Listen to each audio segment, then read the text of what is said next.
Welcome everyone to Defender for Cloud in the Field. This is actually the official first episode of this Microsoft fiscal year that we start now in July. And very excited with a lot of things that are coming up this fiscal year. And we will kick off this with a veteran of the show. He has been around for a long time in our team, but now he changed a little bit his assignments, and he will talk about this as well. So welcome back to the show, Eitan. Thank you. Glad to be here. Yeah, I shifted left. I started in storage security, and now I'm the DevOps security space in the Yeah, you literally shift left. Yeah. And talking about shift left, today we have a very interesting subject to cover, which is this agentless code scanning. So to set the tone and to the audience, what really is agentless code scanning in the context of Defender for Cloud? Agentless code scanning, to simplify it basically, is just a way to scan the code and infrastructures, code templates in GitHub, in Azure DevOps, and identify security issues. It's a method to do it without any agents, without editing any pipelines or YAML files. And there are a lot of benefits to it, and I think we can touch all of them today. Okay, cool. And now that we understand a little bit what it is, what problem does this agentless code scanning aim to resolve for our customers? So if you look at organizations, whether they're big or small, we usually have tension in two different teams, right? We have the security teams and we have the development teams. So if you want to put security measures in your coding environment, the legacy approach was to add some kind of a scanning into the pipelines themselves. So every time you run the pipeline, you scan the code, right? And from the security team's perspective, or the DevSecOps team perspective, you had to identify the right people who have permissions to access these pipelines, right? Then you had to convince them to add steps, to install extensions, then go pipeline by pipeline. And there was a lot of coordination that was involved in it. There still is in pipeline scanning. It's really important. We'll talk about it. But that created friction. At the same time, security teams also wanted broad coverage as fast as possible. And they had a hard time understanding if all the measures were actually put in place in all the right places. And 6 months from now, is it still there? It's hard to identify it. And from the development team perspective, now you have someone who is asking you to go into the pipelines and add all these things. In some cases, they're concerned about adding time to the build time of the pipeline themselves. And then just a lot of coordination friction. So agentless code scanning is basically solving these two areas. It's providing a very quick, efficient way. In a way, it's really empowering the security teams to just create a connector on board all the environments super fast and just start scanning for security issues on the code. So. That's awesome.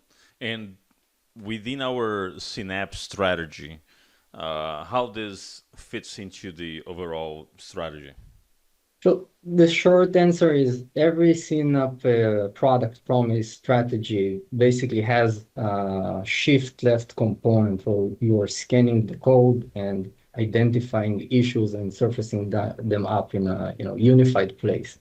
But if we zoom out a little bit, every application that we have basically that is running in organizations today, you have code, right? The code has created it. You have development teams that today are increasing the velocity, and the expectation from them to ship code as fast as possible is increasing all the time, and trying to be secure by design, right? They're containerizing the images. They use infrastructure as code templates. And the issue is that they're creating more and more misconfigurations and vulnerabilities, not intentionally, but the more we use AI tools, for example, it's also introducing more and more of these types of issues. And the security teams are always trying to catch up, right? So the legacy approach was basically like, hey, I deployed this virtual machine, this storage account, now I want to fix it. So I'll go to that resource and I'll fix it, right? But we know that, especially now that we have automations in place, the next CI/CD run is basically going to override the fix and reintroduce the issue. So what we want to do is go back to the source, fix it at the source, right? And there are a lot of components to do that. And in Defender for Cloud, what we do is we provide all the information on the runtime environment and also on the code environment. And we're also working on the linkage between them. So agentless code scanning, its piece basically is to create this inventory to surface any security issues, send that context so that that context is actually surfaced to security teams and they can see it side by side with everything running on their environment. So it's actually supposed to make life very easy and to fix things faster with more context in the code. If you think about the concept is very clear, the strategy is very clear, but how this capability, Agentless, works behind the scenes with code scanning? Basically, what you need to do is you need to create a connector in Defender for Cloud, right? So now we support Azure DevOps and GitHub. We just recently announced about the GitHub support. When you create a connector, what we actually do is we onboard the environment and we know what's there, right? Which DevOps resources are there. Agentless code scanning is actually going repository by repository and checking like, hey, are you still there? Are you active? When was the last commit? And then we are fetching all this data. We're scanning it with different tools. We have code scanning and infrastructure as code scanning tools. And they generate results in a JSON type file called serif. And we're using that, we're processing it, and we're creating security recommendations based on that. We're pushing them to the experiences that the security teams use, and then you can query them with the API or other tools, whether you're using SIEM, XDR, or whatever the company is using. The service is not storing the code, there's no one has access to the code. We're basically dumping it after we were scanning it. So in a way, it is riding on top of connectors and it is just using it. So no footprint in the environment. Everything is done with REST API calls. All from Defender for Cloud, so nothing added to the pipelines, no YAML files edits, no real dependency on anyone except for creating the connector in the initial phase. If you look at it when we're scanning, so we're scanning immediately after the connector was created. So think about like creating a connector. There is enumeration happening. You can start seeing the resources in the inventory and seeing security recommendations that are helping with like posture hardening, basic posture hardening of DevOps resources, so pipelines, repositories, service connections, etc. And then we're starting to scan the code as well in parallel. So you actually start seeing it very, very fast. When now tricky question, right? When you say very, very fast, so what are we talking about? A couple of hours? Do we have like a timeline that we should expect?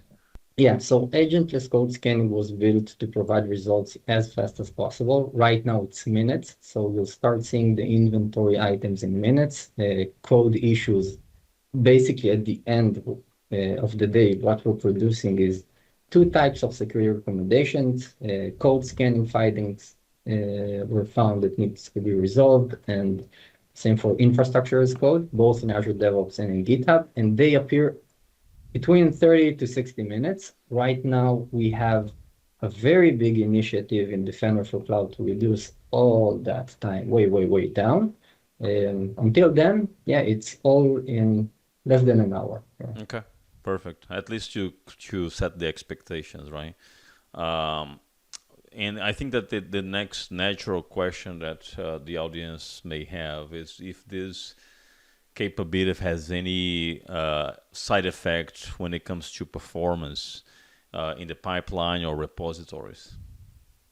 Yeah, so this is a big question we get a lot because in the agentless approach, we're not touching the pipelines themselves, so nothing happens to the build time or any other thing. And the only thing that may be affected is rate limiting of the APIs on the organizations in GitHub and Azure DevOps, but the service was built very specifically to be very careful about it, so no one actually is going to feel it. So organizations can continue working with their source code management environments, as they're used to, and will never hit these limits. So Awesome. basically, no impact. That's the short answer. Yeah, no, short data, no impact, yes. When it comes to capabilities or features, what are the main ones that you could highlight? So we're using right now 4 scanners, and we're going to expand them in the future, and they're like split into 2 categories. The first one is infrastructure as code templates analysis, where we're identifying misconfigurations in any templates that are used to provision resources. So we have Template Analyzer. This is a tool that was built in Defender for Cloud, and it is very specific to identify issues in ARM and Bicep templates. And we have Chekhov, a very familiar tool, and it is covering a very wide range of templates like Terraform and Helm charts and Dockerfile and way more. And they're in the realm of IAC templates.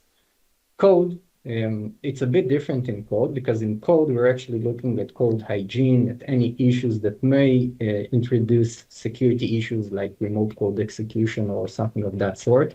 We're using Bandit to scan Python code, and we're using ESLint to scan JavaScript and TypeScript code. They also support JSX and TSX. These are the XML files of both of them. And yeah, right now it's 4 scanners. We are going to expand it to scan vulnerabilities or open source dependencies vulnerabilities. So hopefully we'll be able to talk about it soon. And we're working on one more thing that it's probably too soon to talk about right now, but it will provide a lot more value. Okay. Yeah, right now, these 4 scanners in these 2 categories. Awesome, that's pretty cool. Previously, you mentioned recommendations when you were talking about the information that it was going to be updated and things like that. But what type of information is available within the security recommendation?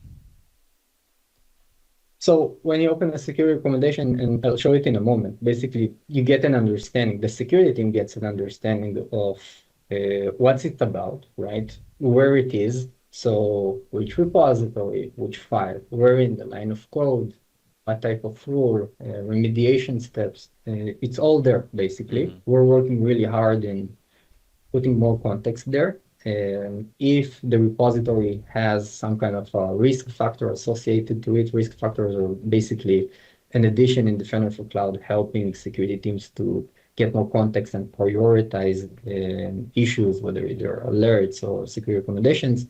So risk factors such as in the repository space, for example, they allow some kind of public access. You also see it there as well. So these are the types of information we have there. And we are also preserving the same look and feel of the other recommendations in Defender for Cloud, of course.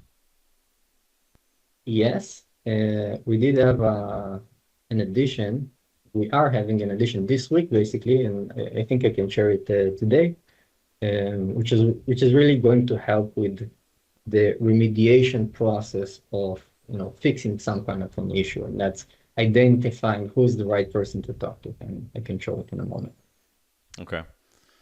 And now I'm a bit curious, and I think customers will be curious too, is this feature on by default, or do you have to actually turn on? So it is on by default, but you need to have a connector. So in general, if you have Defender for Cloud, and you create a new connector, and it's by default in the connector itself. So if you want to turn it off, you can. If you want to customize it, you can. But it's on by default. It's right now in public preview, and it's free during the preview. But it's part of the Defender CSPM plan. Okay, and I think that the question is, if I already have the connector there, right? I'm not creating a brand new one. So if I already have the connector, do I have to go there and turn on, or it will be on also by default? Yeah, so we launched the capability a few months ago, but we started supporting GitHub just like a month ago. If you didn't enable it in the past, so you can just go to the connector, open it, edit it, And you'll see the second step basically says, hey, Defender CSPM, agentless code scanning. If it's off, you can just turn it on, customize it if you want. It's pretty straightforward. The whole process from start to finish, assuming you have the right permissions, is less than a minute, basically. And when you create this connector, we onboard all of the code organizations that the user who is creating them has access to. So this is a really big benefit of agentless code scanning. Yeah. Okay. And I think that the next question is something that you already answered because you just mentioned that it's part of Defender CSPM, right? So you have to have Defender CSPM on, not other plan, right?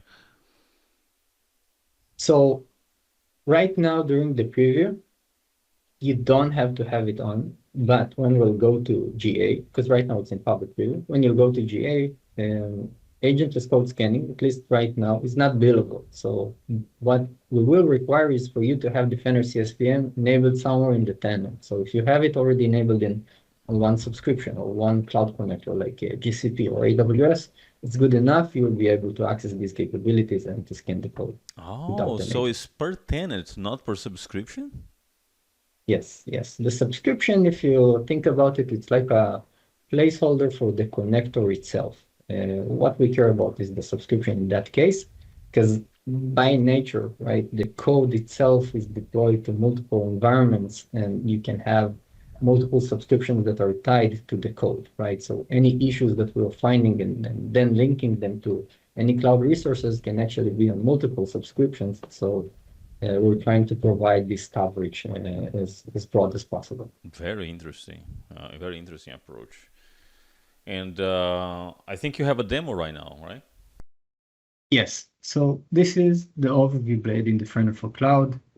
It's in the Azure portal, as you can see, and I'm going to go to the DevOps Security Blade.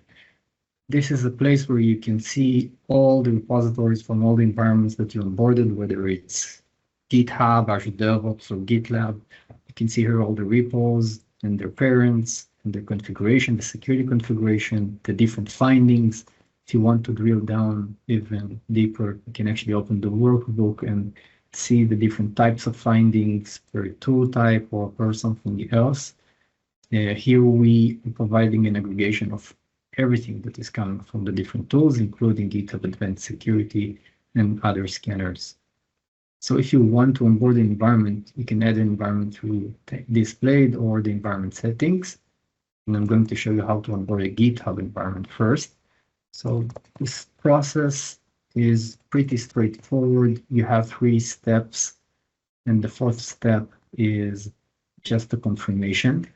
If you know what you're doing, it's going to take less than a minute. You can see here that agentless code scanning is already enabled by default. I'm going to continue.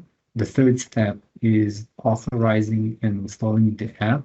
You need to make sure that the person who is creating the connector has organization owner permissions on the organizations that you want to onboard.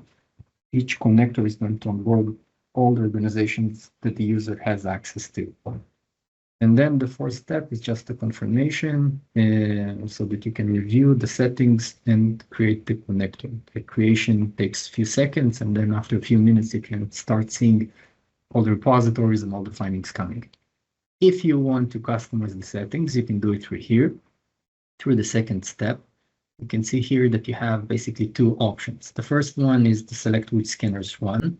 So let's say you want to only scan files with checkup, you can do it.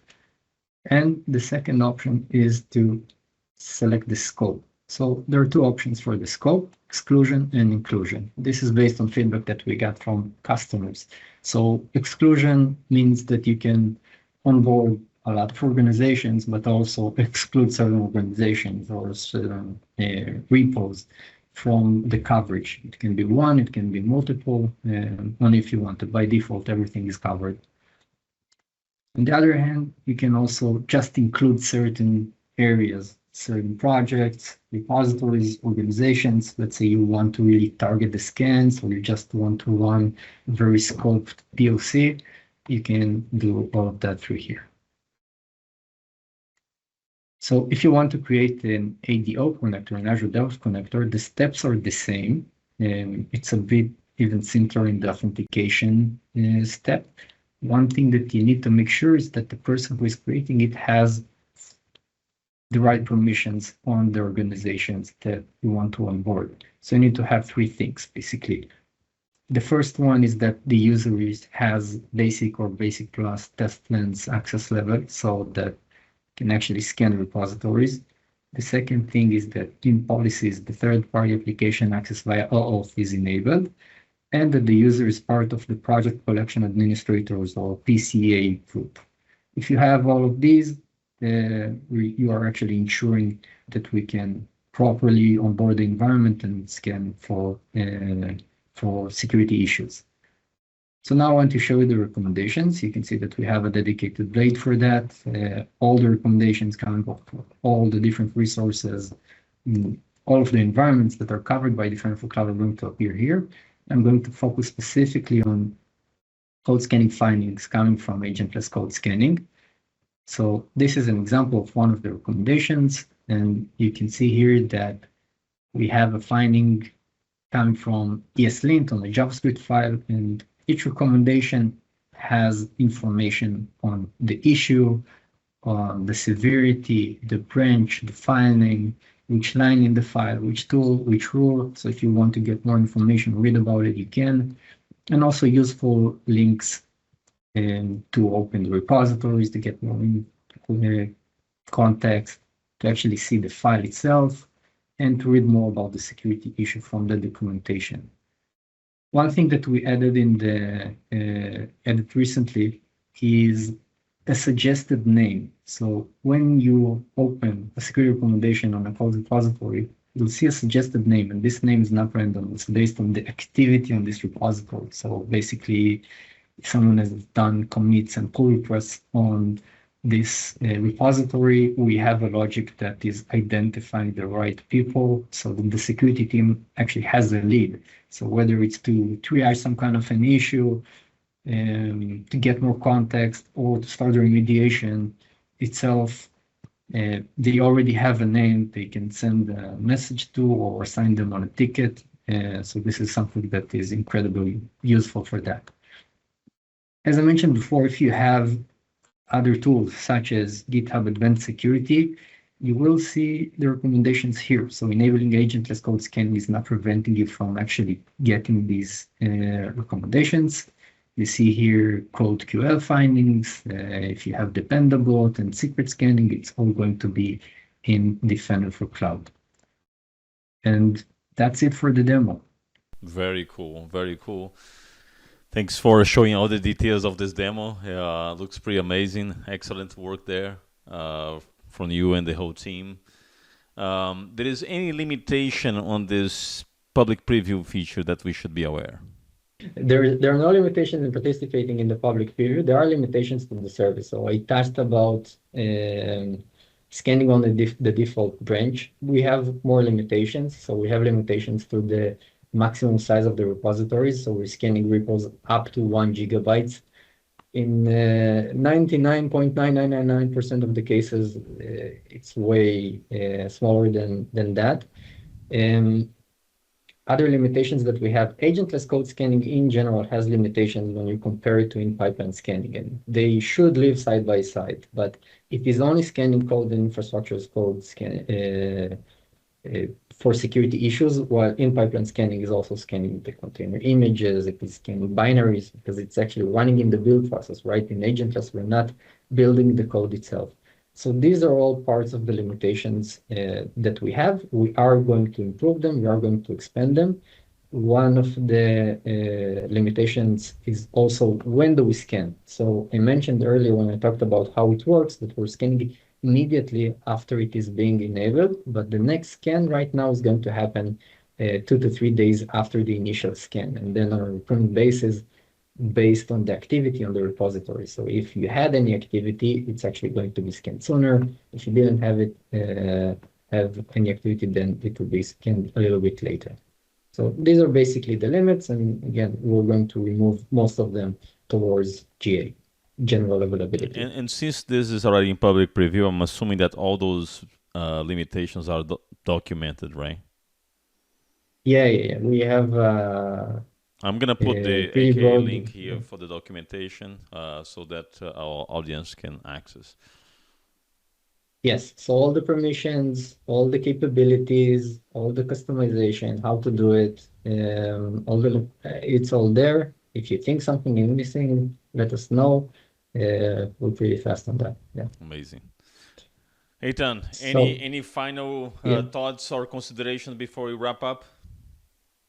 Yes, I think one important question that a lot of people have, and what we see like in the wild, what customers are doing is like, I have agentless code scanning. Cool, this is a really nice feature, but what about in pipeline scanning, right? So the way to think about it and what we see happening is that customers are using both of them. So agentless code scanning is just a way to get very broad coverage very, very fast, but it has its limitations, right? So you can already start like seeing everything, seeing all the issues, and start the remediation process. In pipeline scanning should be part of it. So if you have any critical paths, critical repositories, projects in the environment that you want to be more responsive on, you want to have faster response time, you want it to run on every PR or on every build, and you want to scan deeper, more branches, that's where you need in pipeline scanning. So they should be combined and should work together. In terms of what you'll see in the recommendations, you'll always see the latest scan. So if it came from the pipeline, it's on the same repo and from the same tool, you'll see that, and they'll replace one another. We're adding more indications of on whether it came from that source or the other one. But yeah, I think this is a big question that we get a lot, and the best practices have both of them. Okay, okay, makes sense.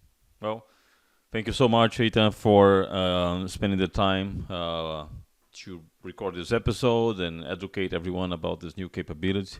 Congratulations on the release and amazing work overall. So I appreciate your time. Thank you. Thank you very much. All right, My everyone. pleasure. This is a wrap for today's episode. Make sure to subscribe. The AK link below, and there will be way more episodes coming up as we are leading to Ignite towards the end of this calendar year. So stay tuned. More episodes to come. See you next time.